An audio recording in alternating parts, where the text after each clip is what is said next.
We are elbowed to address this press conference in order to speak to the generality of Nigerians over the trending mindsets and inclinations of Nigerians in the diaspora who have decided to dodge the pains, discomforts, and scares of nation building, but indulges in subversive actions against the country.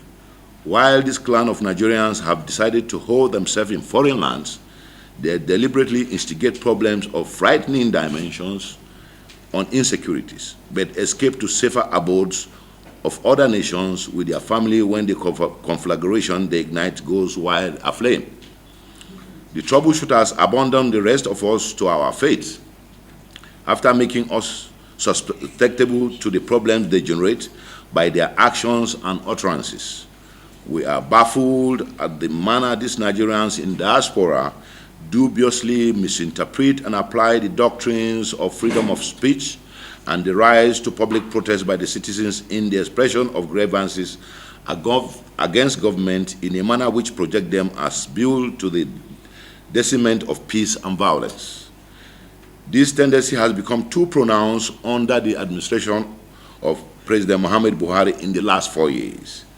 These diasporan Nigerians prod and sponsor our youths to protest under the pretext of democratic liberty, but hardly know the difference between peaceful and violent protests as exposed by democratic governments globally. Even when such protests become violent and bloody, mad by destructions, the Nigerians in diaspora use various weapons, especially social media platforms, to bolster the perpetrators of such evil against the people and the nation to continue in self-destruction.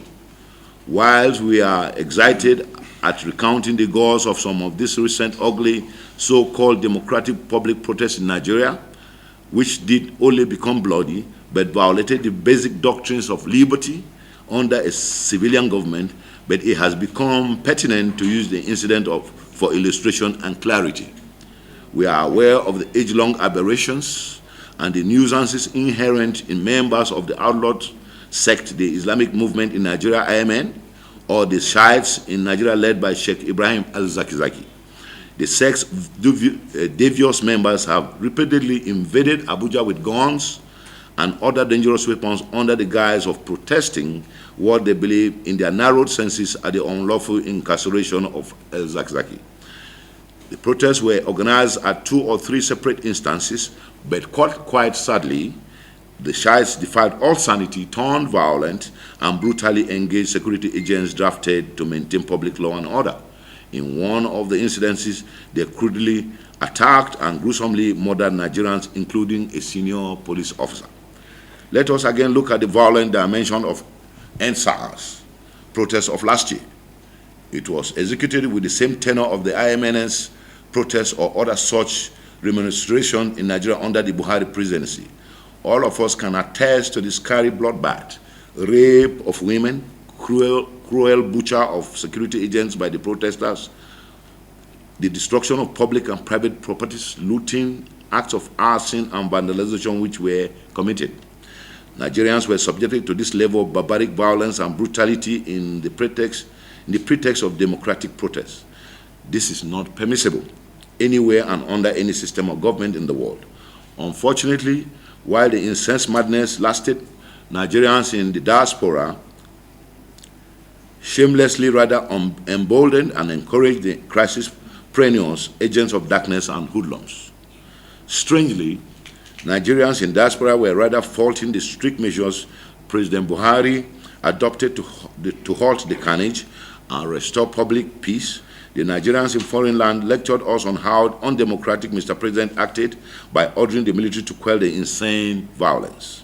They branded President Buhari a civilian dictator and all manners of derogative sobriquets. But most pointedly, no democratic leader allows national security to be compromised by hoodlums and miscreants in the guise of exercising democratic rights, either in public protest or any other endeavor. National interest supersedes every other consideration. Therefore, Democratic protests which assume the character of bloodbath are ruthlessly crushed with the force it deserves. Nigerians have seen it done elsewhere in recent times. We know America as the global bastion of democracy, but outgoing President Donald J. Trump could not tolerate lawless protesters. He ordered American military out to protect America's national heritage from abuse by vandals, looters, arsonists, and brigands. It happened during the Black Lives Matter demonstration over the police murder of George Floyd. No one raised an eyebrow.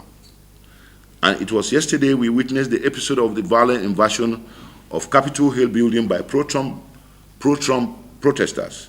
In a split second, security agents murdered 5 Americans. The venom expressed by protesters at Capitol Hill was just an insignificant fraction of what Nigerians should do during the NSAS protests in the country. Among victims of the police reaction to the enraged and violent protester was a woman who was shot point blank on the chest, and she died instantly. Unbelievably, CNN observed with consternation the conspiratory silence of the Nigerians in diaspora over the brutal police encounter with protesters at Capitol Hill. None of them neither condemned or queried the excessive application of force by the American police. We expected to hear a public condemnatory statement from the Nigerians who administer the Abuja country office of Amnesty International, but no word has been heard from them to this moment. But these are the people who pick bones in everything Buhari does.